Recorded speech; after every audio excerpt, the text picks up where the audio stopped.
സാന്തത്തിൻ്റെ ഇന്നത്തെ എപ്പിസോഡിലേക്ക് എല്ലാവർക്കും സ്വാഗതം. അങ്ങനെ നമ്മുടെ ദേവി പറയുന്നത് എന്താ സംഭവിച്ചെന്ന് എനിക്ക് ഇപ്പോഴും ആലോചിച്ചിട്ട് പിടിയില്ലാന്ന് ആകാശിനോട് മറുപടി പറയുന്നു. അതിനുശേഷം പറയും, ബാലച്ച അച്ഛനും അമ്മ ഒന്ന് വിശ്രമിക്കട്ടെ എന്ന് പറയും. ശരി മോളെ, മുറിയിലേക്ക് കൊണ്ടുപോകുമെന്ന് പറയും.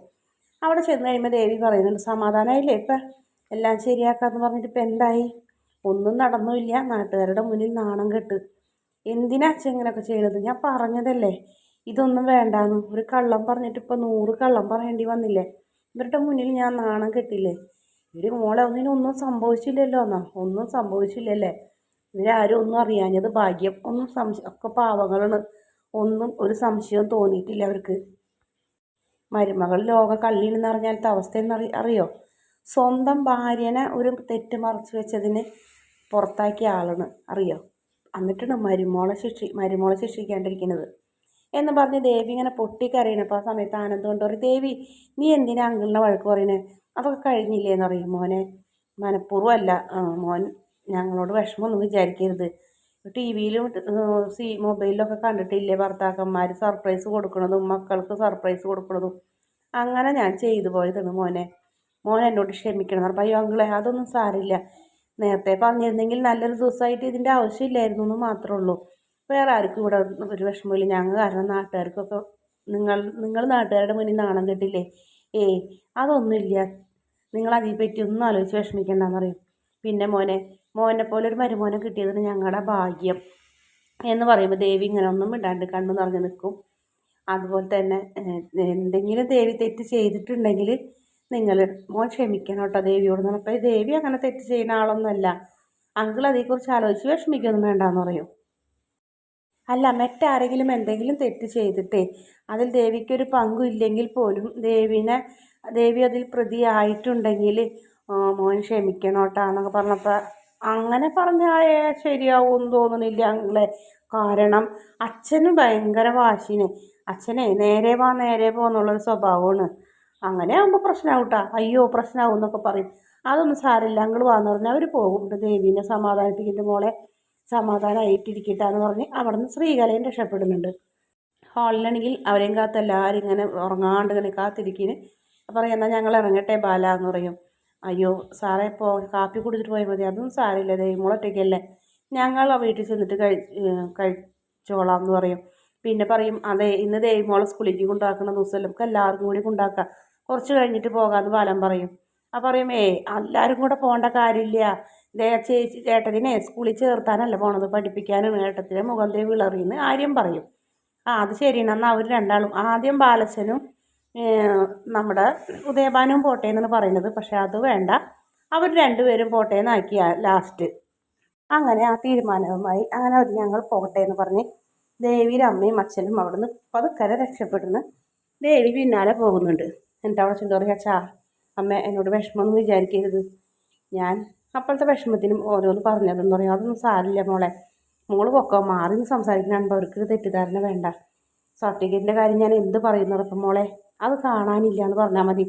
അളമാരി തുറന്നപ്പോൾ അപ്പം കാണാത്തതുപോലെ നീ അങ്ങോട്ട് അഭിനയിക്കുക, അത്രേ ഉള്ളൂ, കുഴപ്പമൊന്നുമില്ല. അയ്യോ കാണാനില്ലല്ലോ, എവിടെയാണാവോ, ഇനി വീട്ടിലാണാവോ, ഞാൻ ഇവിടെയാണല്ലോ വെച്ചത് എന്നൊക്കെ പറഞ്ഞു കഴിഞ്ഞിട്ട് തടി തൽക്കാലം അത് മതി മോളെ, ബാക്കിയൊക്കെ വരുന്നോടത്ത് വെച്ച് വേണം, അല്ല അതിനെയും പേടിച്ചാൽ എങ്ങനെ ശരിയാവാന്ന് പറഞ്ഞ് അച്ഛനും അമ്മയും സ്ഥലം വിടും. ദേവി ആകെ വിഷമിച്ച് നിൽക്കുന്നുണ്ട്. അതിനുശേഷം കൂലിയൊക്കെ കഴിഞ്ഞ് റെഡിയായി വന്ന ദേവി സർട്ടിഫിക്കറ്റ് അല്ലാണ്ട് മറ്റുള്ള പേപ്പറുകളും സാധനങ്ങളൊക്കെ ആനന്ദിൻ്റെ അടക്കം എല്ലാം വലിച്ചു വാരി കട്ടിൽമേലിട്ട് തകൃതിയായിട്ട് ഇങ്ങനെ പരിശോധിക്കും. ദേവി നീ എന്തീ കാണിച്ചു വെച്ചേക്കണ പേപ്പറുകളൊക്കെ കട്ടിൽ നിർത്തിയിട്ടേക്കണ്? അത് പിന്നെ ആനന്ദേട്ടാ, ഞാൻ ഇവിടെ എല്ലാം തിരഞ്ഞു, സർട്ടിഫിക്കറ്റ് വെച്ച സ്ഥലം ഓർമ്മയില്ല, നീ എന്താ കളിക്കുകയാണോ എന്ന് ചോദിക്കും. ആനന്ദിന് ദേഷ്യം വരും. ആനന്ദേട്ടാ അങ്ങനെയൊന്നും പറയല്ലേന്ന് പറയും. ഞാൻ എവിടെയൊക്കെ നോക്കി, ഇവിടെ ഒന്നും കാണാനില്ല. ദേവി തമാശ കളിക്കല്ലേട്ടാ, ഞാൻ ഇന്നലെ തുടങ്ങി നിന്നോട് അത് എടുത്ത് വയ്ക്കാൻ പറയണം, എവിടെ പോകാനെന്ന് പറയും. ഞാൻ എല്ലാ ആളന്മാരും ഷെൽഫിലും സ്ഥലത്തൊക്കെ നോക്കിയെന്ന് പറയും. അപ്പോൾ ആനന്ദിന് ദേഷ്യം വരും. ആനന്ദ് കുറേ വഴക്ക് പറയും. അപ്പോൾ ദേവി ഇങ്ങനെ കരയിന് പറയും. പിന്നെ അല്ലാണ്ട് ഞാൻ എന്തെന്നാ പറയുക, ഇനിയിപ്പോൾ എന്താ ചെയ്യുക, സാരില്ല, അല്ലാണ്ട് ഇപ്പോൾ വേറെ എന്താ നമുക്ക് പോകാമെന്ന് പറയും. അപ്പോൾ ദേവി ഇങ്ങനെ കൈ തൊഴുതിട്ട് പറയും, ഈ വേണ്ട ആനന്ദേട്ടാ, ഞാൻ നോക്കിയെടുക്കട്ടെ, എന്നോട് ക്ഷമിക്കണം, എന്നെ വഴക്ക് പറയരുത്, ഞാൻ എന്തെങ്കിലും തെറ്റ് ചെയ്തിട്ടുണ്ടെങ്കിൽ എന്നോട് ക്ഷമിക്കണം എന്നൊക്കെ ഇങ്ങനെ വീണ്ടും വീണ്ടും പറയണ്. നിനക്ക് ഇത്ര വിവരമില്ലേ, സർട്ടിഫിക്കറ്റൊക്കെ ഇങ്ങനെയാണോ സൂക്ഷിക്കേണ്ടത്? നീ പഠിച്ചൊരു പെണ്ണല്ലേ, അതൊക്കെ സൂക്ഷിക്കാൻ വേണ്ടി നിനക്കറിയില്ലേ? അതിന് മറ്റൊരാളുടെ സഹായം വേണോ? അതൊക്കെ അല്ലേ ഏറ്റവും കൂടുതൽ സൂക്ഷിക്കേണ്ട സാധനങ്ങൾ. ഒരിക്കൽ തിരിച്ചു കിട്ടാത്ത സാധനമല്ലേ. ഇനിയിപ്പോൾ എവിടെ പോയി അന്വേഷിക്കുന്ന പറയുമ്പോൾ ഒരു പക്ഷേ വീട്ടിലായിരിക്കും. അതല്ലെങ്കിൽ അന്ന് സ്വർണ്ണമൊക്കെ കൂടി ലോക്കറിൽ വെക്കാൻ പോയില്ലേ, അതിലെങ്ങാനും പെട്ടിട്ടുണ്ടാവുമോ. നീ നീ വെറുതെ ആവശ്യമില്ലാത്തതൊന്നും പറയാൻ നിൽക്കണ്ടട്ടാ എന്ന് പറഞ്ഞ് ആനന്ദ് ദേഷ്യപ്പെടും. ബാ വീട്ടിൽ പോയി നോക്കാമെന്ന് പറയും. ഇന്ന് വീട്ടിലേക്ക് പോകണ്ട, അവരാകെ വിഷമിച്ചിരിക്കുകയായിരിക്കും, ചിലപ്പോൾ കരഞ്ഞ് കിടക്കുകയായിരിക്കും, നാളെ പിന്നെ ഒരു ദിവസം പോകാമെന്ന് പറയും. ഞാൻ ആ മാനേജറെ വിളിച്ച് കുറച്ച് ദിവസം കഴിഞ്ഞിട്ട് വരാമെന്ന് പറയാമെന്ന് പറഞ്ഞപ്പോൾ ആനന്ദിന് ദേഷ്യം വരും. അപ്പോൾ ആനന്ദ് പറയുന്നുണ്ട്, ദേവി എനിക്ക് എന്നെ ദേഷ്യം പിടിപ്പിക്കരുത് കേട്ടാ, ആ മാനേജറോട് ഞാൻ പറഞ്ഞോളാം കാര്യങ്ങളൊക്കെ, നീ എന്തായാലും റെഡി ആവാൻ നോക്ക്, ഇന്ന് തന്നെ സ്കൂളിലേക്ക് പോയേ പറ്റുമെന്ന് പറയും. അങ്ങനെ ആനന്ദ് ദേവിയോട് ഇങ്ങനെ കർശനമായി പറയുന്നേ. ഒരു രക്ഷയില്ലാതെ ദേവി ഇങ്ങനെ ആകെ വെള്ളം കുടിച്ച് നിൽക്കുന്നൊരു ഭാഗമാണ് കാണിക്കുന്നത്. പിന്നീട് ദിവ്യയും അമ്മയും കൂടി സംസാരിക്കുന്നത് പറയുന്നുണ്ട്, അമ്മ ചേച്ചി പറഞ്ഞിടത്തോളം പ്രശ്നങ്ങൾ തന്നെയാണ്. ഓരോന്നോരോന്നായിട്ട് ദേവമംഗലത്താർ അറിഞ്ഞിട്ടുണ്ടെങ്കിൽ ഈ വീടൊക്കെ ഈ വീടിനെ കുറിച്ച് അവർക്ക് 100 മതിപ്പായിരുന്നു. ഇതൊക്കെ കള്ളമാണെന്ന് അറിഞ്ഞിട്ടുണ്ടെങ്കിൽ എനിക്ക് തോന്നുന്നില്ല അമ്മ അവർ വെറുതെ ഇരിക്കുന്നു, അവർ നമ്മളെ കൊല്ലുമെന്ന് ഉറപ്പം. നീ പേടിപ്പിക്കാതിരിക്കും മോളെ. അവരോരോ കള്ളങ്ങളൊക്കെ അറിയുന്നേക്കാൾ മുന്നേ അവൾ അവിടുത്തെ റാണിയാക്കണം. അതിനതിന് ആ പെണ്ണിനെ കൂടി മനസ്സ് വയ്ക്കണ്ടേ. അതിന് ഞാൻ പറഞ്ഞു, ഇനിയിപ്പോൾ എന്തൊക്കെ പ്രശ്നം വന്നാൽ ദേവിനെ ദേവമംഗലത്തെ ഏറ്റവും വലിയ ഒരാൾ എന്നുള്ള നിലയിലാക്കിയെടുക്കണം. അതിനുശേഷം അറിഞ്ഞാലും വലിയ പ്രശ്നമൊന്നുമില്ല, ദേവിനെ അവർ ഉപേക്ഷിക്കുന്നില്ല. അങ്ങനെ ഒരു ഇതിലേക്ക് എത്തണമെന്നുണ്ടെങ്കിൽ ഞാൻ വിചാരിച്ച പോലെ കാര്യങ്ങളൊക്കെ നടക്കണ്ടേന്ന് പറയും.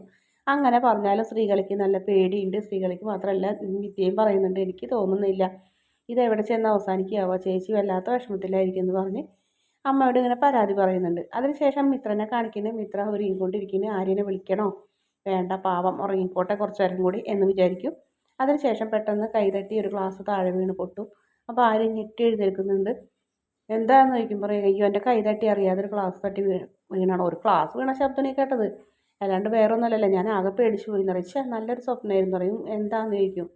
ഞാൻ ഉറങ്ങാണ്ടിരിക്കാൻ വേണ്ടിയിട്ട് നീ മനഃപൂർവ്വം ക്ലാസ് തട്ടിയിട്ടാണോ എന്ന് ചോദിക്കും. പിന്നെ എനിക്കതല്ല പണി എന്ന് പറയും. എന്തിനാ സമയം എന്തായെന്ന് ചോദിക്കും. 8:30 എന്ന് പറയും. അയ്യോ 8:30 പറഞ്ഞാൽ ആരും ചാടി എഴുന്നേൽക്കും. അതെന്താണെന്ന് ചോദിക്കും. പറയും, ഇന്ന് എനിക്ക് പോകണ്ടേന്ന് പറയും. ഇത്രയും നേരം വൈകിട്ടല്ലേ കിടന്നുറങ്ങിയത്, ഇന്ന് പോകണ്ട ആര്യ പ്ലീസ് എന്ന് പറയും. നല്ല ഉറക്ക ക്ഷീണം ഉണ്ടല്ലോ ആര്യന്, അതുകൊണ്ട് ഇന്ന് പോകണ്ടെന്ന് പറയും. ഓ ഞാൻ ഉറങ്ങിക്കോട്ടെ എന്ന് വിചാരിച്ചിട്ടായിരിക്കും അല്ലേ ക്ലാസ് തട്ടി താഴിട്ടതെന്ന് പറയുമ്പോൾ, അതെ ഞാൻ മനഃപൂർവ്വം ക്ലാസ് തട്ടി താഴിട്ടാണ് എന്ന് പറഞ്ഞ് മിത്ര ഇങ്ങനെ പിണങ്ങി നിൽക്കുന്നതോടെയാണ് ഇന്നത്തെ എപ്പിസോഡിൻ്റെ അവസാന ഭാഗം. വീഡിയോ ഇഷ്ടപ്പെടുകയാണെങ്കിൽ ചാനൽ ഒന്ന് സബ്സ്ക്രൈബ് ചെയ്യണേ.